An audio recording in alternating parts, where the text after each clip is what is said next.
ध्यान, चुप, स्टार्ट कर दिया। देखो बेटा बोर्ड की तरफ, रिकॉर्डिंग ऑन। बेटा नया टॉपिक है थर्मोडायनेमिक्स का एंथैल्पी। ध्यान से सुनना, ये थोड़ा सा मैथमेटिकल एक्सप्रेशन भी है इसका। एंथैल्पी क्या होता है? आपको याद है internal energy? What is internal energy? कि किसी भी थर्मोडायनेमिकल सिस्टम में कौन कौन सी एनर्जी एग्जिस्ट करती है। It may be kinetic, potential, electrical, mechanical, light energy, sound energy, कोई भी जो भी सिस्टम में एनर्जी एग्जिस्ट करती है उसे हम लोग क्या कहते थे? उसे हम लोग कहते थे इंटरनल एनर्जी, है ना। नाउ बंद कर दे बेटा, बैठ जा। हाँ जी, सुनिए ध्यान से। ये बेटा नया टॉपिक स्टार्ट करा है, देखो बोर्ड की तरफ। ये थोड़ा लेट आया है, मैं स्टार्टिंग से बता देता हूँ। नया टॉपिक है enthalpy. Enthalpy is defined as sum of all internal energies of a system. किसी थर्मोडायनेमिक सिस्टम में मैंने आपको बताया इंटरनल एनर्जी क्या होती है। पोटेंशियल, काइनेटिक, केमिकल, इलेक्ट्रिकल, सारी एनर्जी को हम इंटरनल एनर्जी कहते हैं। कोई भी जो भी एनर्जी एग्जिस्ट करती है उन सारी एनर्जीज को ऐड कर दो तो एंथैल्पी कहलाती है। ठीक है। So enthalpy in general is the sum of all internal energies of a system. अब इसकी एक मैथमेटिकल डेरिवेशन टाइप है, मैं आपको बताऊं। मैथमेटिकली ऐसा होता है बेटा कि अगर किसी थर्मोडायनेमिकल सिस्टम में, suppose this is a system and we have supplied a heat Q to this thermodynamic system, हमने बाहर से इसमें Q हीट दी। ठीक है। तो ये हीट क्या करेगी? ये दो काम करेगी। थर्मोडायनेमिक सिस्टम में जब कोई हीट देते हैं तो वो दो काम करती है। पहला, this heat will change the internal energy of the system.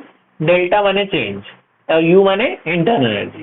तो ये हीट क्या करेगी? इसके अंदर की एनर्जी बदल देगी। हीट बाहर से दे रहे हो, इंटरनल एनर्जी चेंज होगी।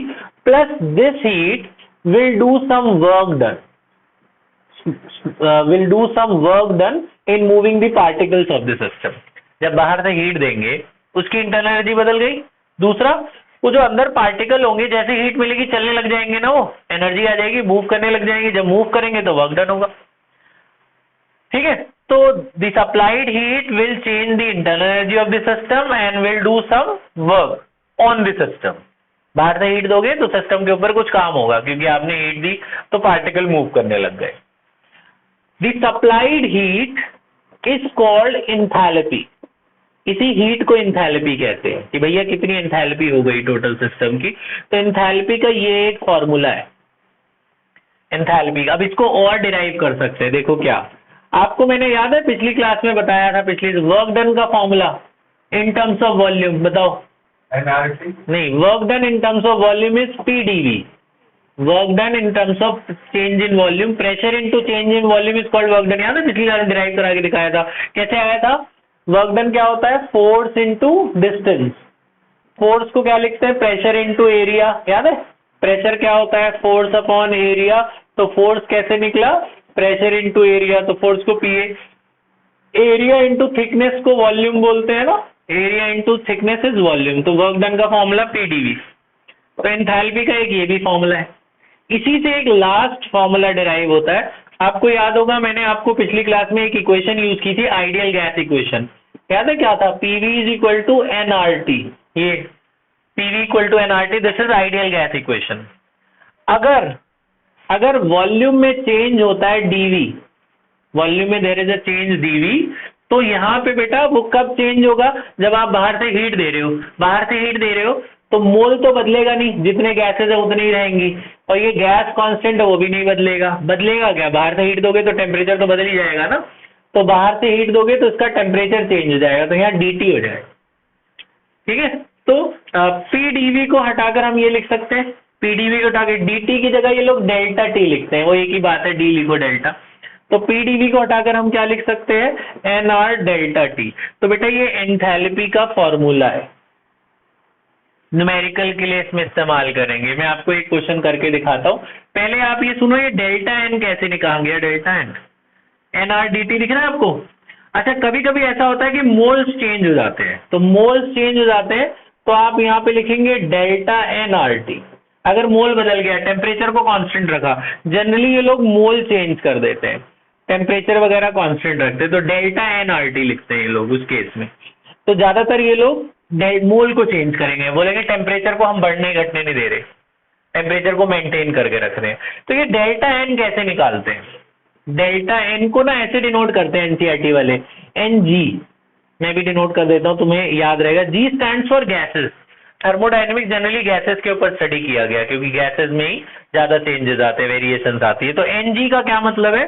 ये है number of moles of product. अब ये क्वेश्चन करेंगे तो आपको ये ज्यादा क्लियर होगा। Number of mole of product minus number of moles of reactant. तो ये एंथैल्पी का फॉर्मूला है, याद कर लो। एंथैल्पी का क्या फॉर्मूला हुआ? Delta H equal to delta U plus NGRT. ठीक है, तो इसमें एनजी तो ये है, आर क्या है? गैस कांस्टेंट, उसकी वैल्यू तो फिक्स है 8.314 जूल पर मोल पर केल्विन, इसकी यूनिट है। और टी का मतलब आपको पता है टेम्परेचर। एक क्वेश्चन करके दिखाता हूं मैं आपको। इसमें आपको कोई रिएक्शन देंगे, जैसे nitrogen plus hydrogen gives ammonia. आपको पता है नाइट्रोजन गैस के फॉर्म में होती है, हाइड्रोजन भी गैस होता है, अमोनिया भी गैस होती है। इसे बैलेंस करें तो यहाँ 3 लगेगा और यहाँ 2 लगेगा। 2 नाइट्रोजन 2 नाइट्रोजन 6 हाइड्रोजन 6 हाइड्रोजन, ये बैलेंस हो गया। आपको रिएक्शन देंगे, बैलेंस करके देंगे, आपसे पूछेंगे फाइंड एंथैल्पी चेंज। ये आप नोट कर लेना बाद में। Find enthalpy change for this reaction if it's internal energy change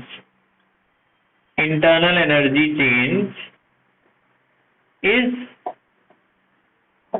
40 kilojoule पर मोल एट 27 डिग्री सेल्सियस। ये एक न्यूमेरिकल है, 2 मार्क्स का न्यूमेरिकल है, 2 मार्क्स।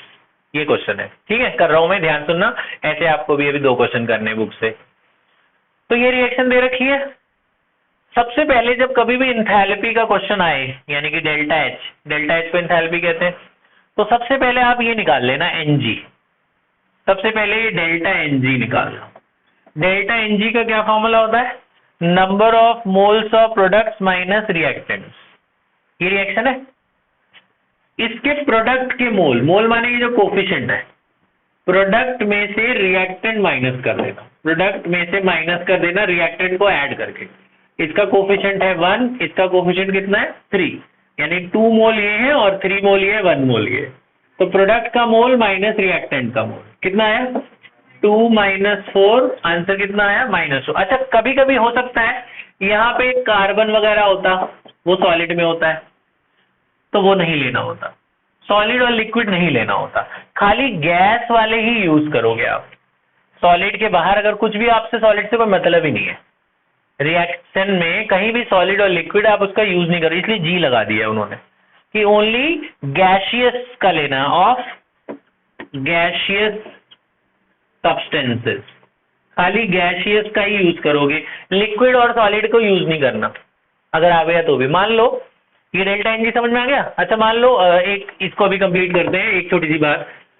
इवेपोरेशन ऑफ वाटर हुआ, इवेपोरेशन ऑफ वाटर की रिएक्शन कैसे लिखेंगे? H2O लिक्विड से H2O गैस बन गया, this is reaction of evaporation of water. Evaporation क्या हुआ? लिक्विड से क्या बना? गैस। पहले भी पानी था, बाद में भी पानी रहा, फॉर्मूला तो सेम ही रहेगा ना। So this is evaporation of water. H2O liquid से क्या बना? H2O gas. ठीक है, अब आपको बोला जी इसका डेल्टा एनजी बताओ। बताओ डेल्टा एनजी। प्रोडक्ट का मोल माइनस रिएक्टेंट का mole of the gas phase only. Product में तो गैस है, तो इसका मोल कितने हैं? 1। रिएक्टेंट में गैस है नहीं, तो माइनस में 0, तो 1 - 0 कितना आया? समझा? अच्छा, अगर फ्रीजिंग ऑफ वाटर हुआ तो H2O लिक्विड से H2O क्या बन जाएगा? सॉलिड। पानी जम गया तो पानी से बर्फ बन गया। अब डेल्टा एनजी बताना। प्रोडक्ट में भी कोई गैस नहीं है, रिएक्टेंट में भी कोई गैस नहीं है, तो डेल्टा एनजी कितना आ गया? 0। तो ठीक है ना, डेल्टा एनजी इज 0। अच्छा, अभी पहले हम वापस अपने क्वेश्चन पे आ जाते हैं। तो डेल्टा एनजी ठीक है। अब हमें क्या निकालना था जी? Enthalpy change. एंथैल्पी मतलब हमें एच निकालना था, डेल्टा एच। तो ये फॉर्मूला लगाएंगे। डेल्टा एच का क्या formula? Delta U plus delta NG R T. Delta U कितना दे रखा है आपको? इंटरनल एनर्जी चेंज दे रखा है ना, कितना है? 40 किलो जूल। तो ये किलो जूल नहीं होना चाहिए, जूल होना चाहिए। तो 40 किलो जूल माने 40,000 जूल। किलो, 1 किलो में 1000, तो 40,000 आ गया जी। डेल्टा एन जी आपने कितना निकाला? -2। आर की वैल्यू आपको दे ही देंगे जो, अच्छा आर की ना 2 वैल्यू होती है, एक ये भी होती है, एक ये होती है, तो आपको जो वो देंगे वो लगा देना। जो आपको आर की वैल्यू गिवन होगी उस पर्टिकुलर टेम्परेचर प्रेशर पे लेते हैं वो लोग आर की वैल्यू। तो आर इज अ कांस्टेंट, वो क्वेश्चन के साथ दिया होगा, मेंशन होगा आर की ये वैल्यू लो। तो अभी तो आप अगर कुछ ना दिया हो तो हमेशा 8.314 ही लेना। अच्छा, टेम्परेचर इज 27 डिग्री सेल्सियस, नहीं होना चाहिए ना डिग्री सेल्सियस, ऐसा unit is kelvin. 27 degree Celsius को 273 जोड़ा तो 300 केल्विन आ गया। तो टेम्परेचर कितना लेना है? 300। अब आगे सॉल्व कर लोगे, 40,000 माइनस करोगे मल्टीप्लाई वगैरह, है ना, ये मल्टीप्लाई करके 300 सबको मल्टीप्लाई कर लेना, माइनस कर लेना, तो डेल्टा एच आ जाएगा। यूनिट क्या होगी पता है इसकी? SI unit. SI unit of delta H is joule per mole. SI unit of delta H is joule per mole. ठीक है, बात समझ में आ गई? अच्छा, तो मैंने आपको इसमें यू दे रखा था और टेम्परेचर दे रखा था, बाकी तो आपने डेल्टा एनजी तो खुद निकाला, आर तो पता ही होता है ना, ये 2 चीज दी थी। तो आपको इंटरनल एनर्जी पता था, एंथैल्पी निकाल लिया। ऐसा भी हो सकता है एंथैल्पी दे दें और इंटरनल एनर्जी निकालने को बोले, निकाल लोगे? ये दे देंगे तो ये निकल ही जाएगा ना, इधर आके माइनस हो जाएगा ये। आई बात समझ में? अच्छा, अभी जब हमने करा था फ्रीजिंग ऑफ वाटर तो उसमें डेल्टा एन कितना आया था? 0। अगर डेल्टा एन 0 हो जाए तो ये पूरा पोर्शन 0 नहीं हो जाएगा? तब डेल्टा एच किसके बराबर हो जाएगा? डेल्टा यू के। तब आपको कुछ कैलकुलेशन ही नहीं करनी, जो डेल्टा यू है यही डेल्टा एच है। When there is no change in number of moles of gases, तो डेल्टा एच किसके बराबर? Delta U. तो हमारा 40 किलो जूल ही आंसर आ जाता, मैंने 40,000 जूल ही आंसर आ जाता, तब तो कोई कैलकुलेशन ही नहीं होती। ठीक है, तो एक तो आपने ऐसा क्वेश्चन करना, ये तो ये पूरा कर लो, मैं आपको एनसीईआरटी से देता हूँ। 3 क्वेश्चन आपने एनसीईआरटी से करने हैं। जो न्यू बुक वाले हैं बच्चे, ये लिख लो पूरा, दैट इज मोल्स। तो मोल्स की यूनिट तो मोल्स ही होगी बेटा। ठीक है, एग्जाम आपको ये करने के बाद सबको करना है, ये लिख लो पूरा। पहले जो एब्सेंट है उनके लिए लिख देता हूँ। एग्जाम्पल बच्चों 5.5 करना है, 5.5, और फिर एक्सरसाइज का करना है आपको। बुक सब लोग लाए ही होंगे। एक्सरसाइज का क्वेश्चन 5.8, 5.5, 5.8, ये 2 ही कर लो अभी फिलहाल, पॉज कर दो बेटा, ये लो।